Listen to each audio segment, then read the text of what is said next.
اعوذ بالله من الشیطان الرجیم. بسم الله الرحمن الرحیم. قوم امیدوارم جور صحتمند سلامت باشین تا در سر هر دنیا کی زندگی مونین. خدا شما را خوشی نصیب کنه، خدا شما را خوشحالی نصیب کنه، خدا وقت شما خوش بیله، فامیل شما را جور بیله. دوستای گل بازم در خدمت شما موجود هستم قد یک نو ویدیو.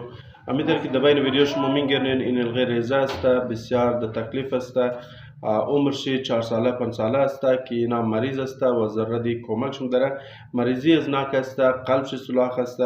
دیگه اینا از رزگی خو که پیدا میشه همین مریضی داشته بوده که والدینش پدرش بسیار زحمت مونه و بابیش هم روزنکار است که در باز جای روزنکاری مونه. روزنکاری خودون خبر است این از 1400 زیادتر نمیده. اون که استا اگر باشه 1400 میده، اگر کارگر باشه 1200 1300 روپیه میده که بابی زناک است. بسیار خرچ کرده بله ازی دیگه بابیش برای فعلا پیسه نداره که علاج زیرا جاری بیله. دیگه اونا ویدیو ازی اولاد را گرفته برای از ما شما رایی کده تا که ما و شما اگر میتونیم کمک کنیم در زی بخش بلده ازی نونو بلده ازی بچه ریزه که اینا عمرش هم کم است. کوشش کنیم که اینا را علاج ممکن شونه و اینا جور شونه بخیر سریپای خستاد شونه. دیگه ما از تمام شما گزارش منم که شما در ویدیو رو تو خدر هستن. دوستایی که کمک میتونه کمک رای کنین، دوستایی که کمک نمیتونه شما میتونین خالص ویدیو هم زیر بنده خدا را شیر کنین تا که دیگه دوستا که کمک میتونه اونا قد از اینا رابطه کنه.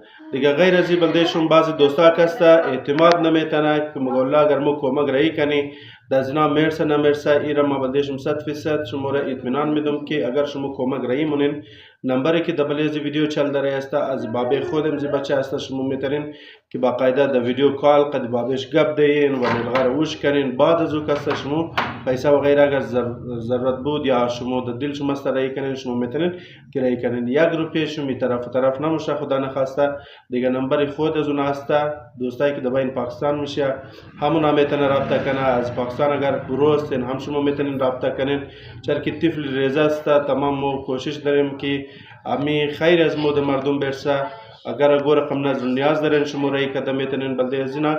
دیگه شما اجازت میطلبم وقتشم خوش سلامت باشین. حتما دوستایی که کمک میتونه حتما ای طفل را کمک کنین. جور باشین، صحتمند و سلامت باشین.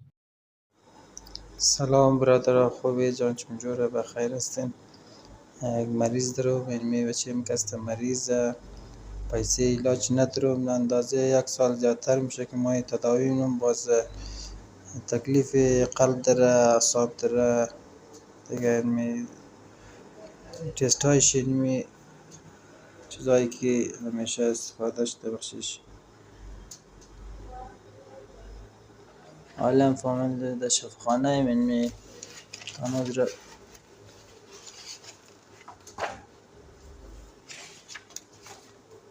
تداویش تکمیل نشده علمی تا که بور علاج شنه خیلی پیسه زیاد در کار میاد. دیگه یک دکتر پیسه ده گیرم زیادتر به کراچیم برم یک دکترای صحیح تر اینجا دکتر رست نیه.